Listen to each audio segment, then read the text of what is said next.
Good morning, everyone. On this 33rd week in Ordinary Time, we're beginning this Monday in the first book of Maccabees. We're in chapter 1, verses 10 through 15, 41 through 43, 54 through 57, and verses 62 and 63. From the descendants of Alexander's officers, there sprang a sinful offshoot, Antiochus Epiphanes, son of King Antiochus, once a hostage at Rome. He became king in the year 137 of the kingdom of the Greeks. In those days there appeared in Israel men who were breakers of the law, and they seduced many people, saying, "Let us go and make alliance with the Gentiles all around us. Since we are separated from them, many evils have come upon us." The proposal was agreeable.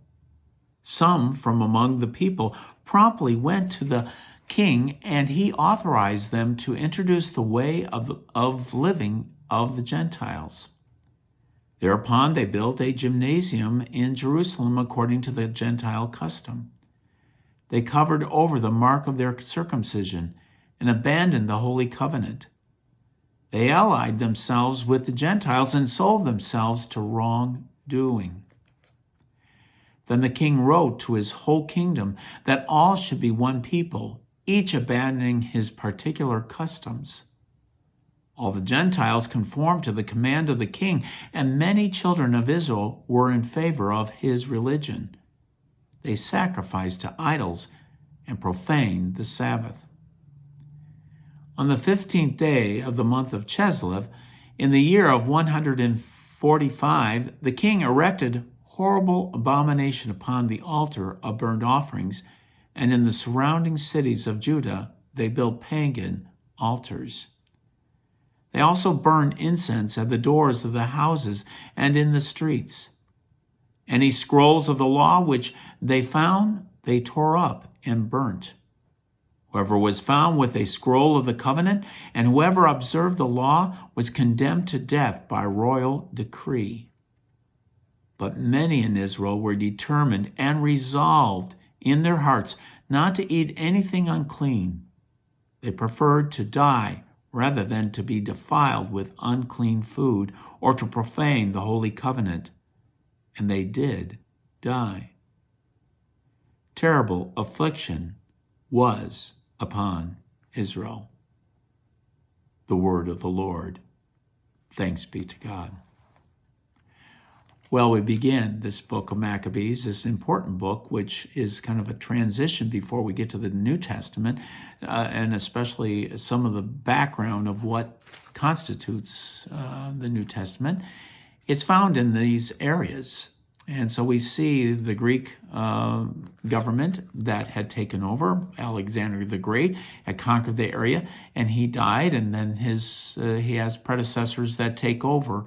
And we see this one where Antiochus Epiphanes comes and does this great, horrible destruction in the temple. How do they put it? The abomination of desolation is kind of the way I remember it. At any rate, there was a movement within Israel of saying, we've had problems.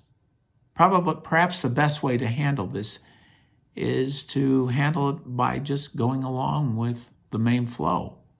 We'll be far better off if we just do what the rest of the rulers want. And if we do that, we'll be so much better off.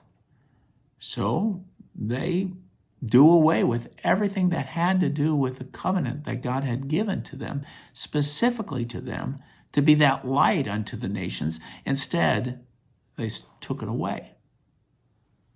And it's in this dark time where we're having all this happening, where people are being swayed by the status quo of everything else around them, rather than following after what God desired. But there were folks who said, no, we will not bow down to the latest and greatest thing that seems to be down the pike.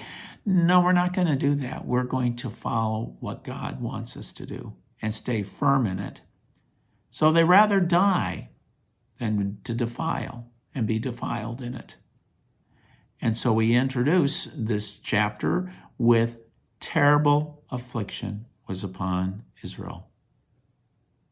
It's an introduction that hopefully we get to see how it all ends up. Stay so safe, folks. Hopefully we get to see each other soon. Bye for now.